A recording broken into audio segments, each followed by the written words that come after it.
कपिलवस्तु के प्राचीन राज्य में सिद्धार्थ नाम का एक राजकुमार रहता था, जो एक दिन बुद्ध के नाम से जाना गया। छोटी उम्र से ही सिद्धार्थ सभी जीवों के प्रति करुणा और सहानुभूति से भरे हुए थे, एक ऐसा गुण जो उनके असाधारण जीवन को परिभाषित करता है। एक दिन जब सिद्धार्थ शाही उद्यानों में घूम रहे थे, तो उनकी नजर एक घायल पक्षी पर पड़ी जो असहाय अवस्था में जमीन पर पड़ा था। उसका पंख टूटा हुआ था। पक्षी की पीड़ा से दुखी होकर सिद्धार्थ ने उसे धीरे से उठाया और अपने हाथों में ले लिया।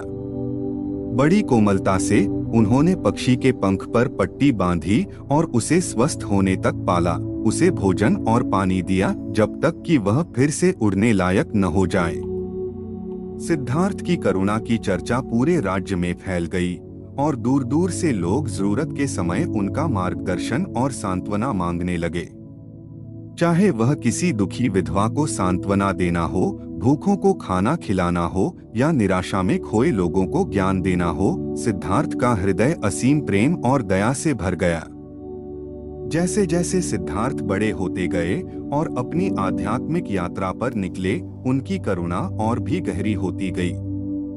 उन्होंने दूर दूर तक यात्रा की और सभी को प्रेम, करुणा और सहानुभूति के शाश्वत सत्य सिखाए। उनकी शिक्षाओं ने राजाओं और आम लोगों के दिलों को छुआ और अनगिनत आत्माओं को अपने जीवन में दया और समझदारी विकसित करने के लिए प्रेरित किया। बुद्ध की करुणा की सबसे मार्मिक कहानियों में से एक पृथ्वी पर उनके अंतिम दिनों के दौरान घटित हुई।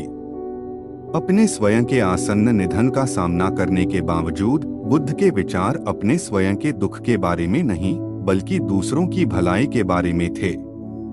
उन्होंने अपने अंतिम दिन अपने शिष्यों को सांत्वना और मार्गदर्शन प्रदान करते हुए बिताए।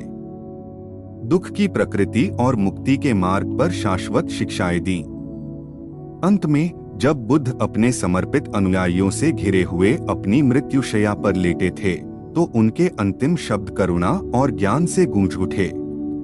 उन्होंने कहा, अपने लिए एक प्रकाश बनो और करुणा को अपना मार्गदर्शक बना, क्योंकि अंत में यह करुणा ही है जो सच्ची शांति और मुक्ति लाती है।